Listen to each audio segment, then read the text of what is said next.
Sphere torus. Start with a circle as big as your page. Then draw a slightly smaller circle and use this to find the corners. Once you have a straight line down the middle, then you will need to use the compass to create a box slightly narrower than your page. Once you have this, use a compass to divide up into equally sectioned pieces so that you have exact quarters. Then use the compass to measure out these diagonal lines, which will run from one corner to the other corner of the central rectangles. Once you have these, subdivide these to find the center point of each of these.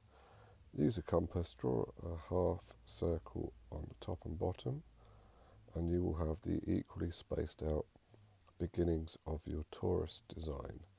Looks a bit like two. Next on your sphere torus, make a slightly diagonal line to create a slightly angled rectangle, and then use this to draw a second ellipse behind the first ellipse.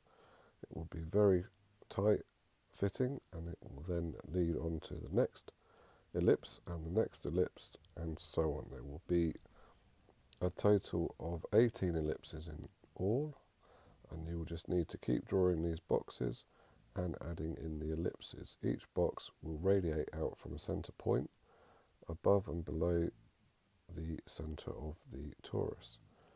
Once you've got all of these sketched in, you will then need to use your pencil and slightly darken them, or lighten them in this case. I'm using white, so that you have these lovely symmetrical ellipses radiating out.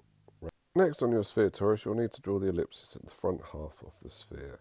Do this in the reverse way of drawing the other ones, so you'll draw rectangles that are gravitating in towards the center point. Draw the curves in to fit in each of these rectangles so they all line up perfectly. Draw the corners in, and once you have that, add the central two ellipses. Then start to do the horizontal ellipses, which will be able to form the shape of the torus, and you may need to use a pencil to add highlights to this, then use some straight lines to work out the position of the horizontal ellipses that create the form and shape of the spherical or sphere torus. There you go.